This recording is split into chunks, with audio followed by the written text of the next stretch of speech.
Vous êtes sur Point de Mire, la chaîne YouTube qui garde toujours un œil sur les médias. Après les audiences télé, nous allons nous demander comment fonctionnent les audiences radio. C'est parti, générique.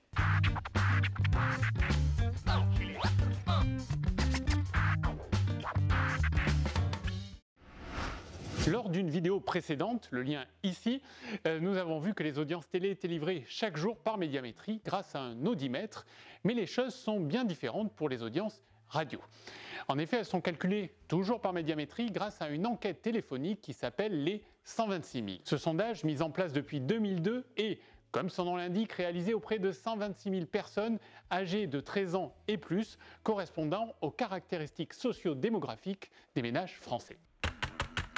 Au cours de ce sondage, on retrace les différents rapports du sondé avec la radio au cours de la journée précédente, via la FM, Internet ou le mobile.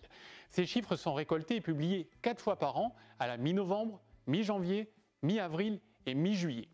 Bien évidemment, les radios ne restent pas dans le vague entre deux publications de résultats, elles reçoivent des résultats intermédiaires qui leur permettent de connaître leurs points faibles de leur grille. 3 chiffres sont utilisés. La mesure principale, c'est l'audience cumulée qui représente l'ensemble des personnes ayant suivi au moins une fois une station dans la période.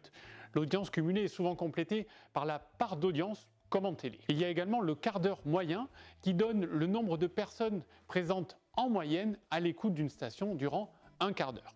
C'est ce chiffre qui est utilisé pour comparer les chiffres d'audience des différentes émissions. Enfin, il y a la durée d'écoute. Il s'agit de la moyenne du temps passé à l'écoute d'une émission ou d'une radio. C'est ainsi que grâce à tous ces chiffres, chaque publication est l'occasion pour toutes les radios de se congratuler en choisissant les chiffres qui leur sont le plus favorables. Elles vont ainsi comparer l'évolution de leurs chiffres avec ceux qui les arrangent, soit ceux de la vague précédente, soit ceux de la même vague un an plus tôt. Elles vont ainsi se féliciter du gain d'audience sur un an ou sur une vague. Mais le véritable souci de ces résultats dits des 126 000, c'est qu'ils sont basés sur des déclarations des gens. L'année dernière, Fun Radio, après d'excellents résultats, s'est retrouvé au cœur d'un scandale. La station était accusée d'avoir demandé à ses auditeurs, dans le cas où ils seraient interrogés par Médiamétrie, de dire qu'ils écoutaient uniquement Fun Radio, même si ce n'était pas le cas. Fun Radio s'est défendu en expliquant que c'était une plaisanterie, mais la station du groupe RTL a été exclue des vagues de résultats suivantes. Écoute, maman est près de toi, faut lui dire maman. C'est Médiamétrie pour toi, hein. Maman, elle a dit que si Médiamétrie appelait, il fallait que je dise qu'on écoute Fun Radio. Alors, pour éviter que ce couac ne se reproduise, Médiamétrie veut faire évoluer sa mesure de l'audience radio. Une mesure individuelle à l'aide d'un audimètre portatif, comme pour la télé, va être mise en place à partir de 2018. Des tests sont déjà en cours pour comparer les résultats obtenus via l'audimètre avec ceux des 126 000 et il en ressort que les différences ne sont pas très importantes. La seule différence serait sur la durée d'écoute réelle qui serait souvent moindre que celle déclarée lors des 126 000.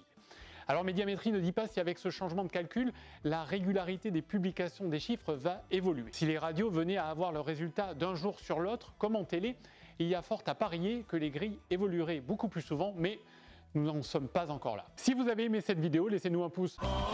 Vous pouvez aussi vous abonner à notre chaîne en cliquant ici et nous suivre sur les réseaux sociaux, car pour vous, nous continuons toujours à garder un œil sur les médias.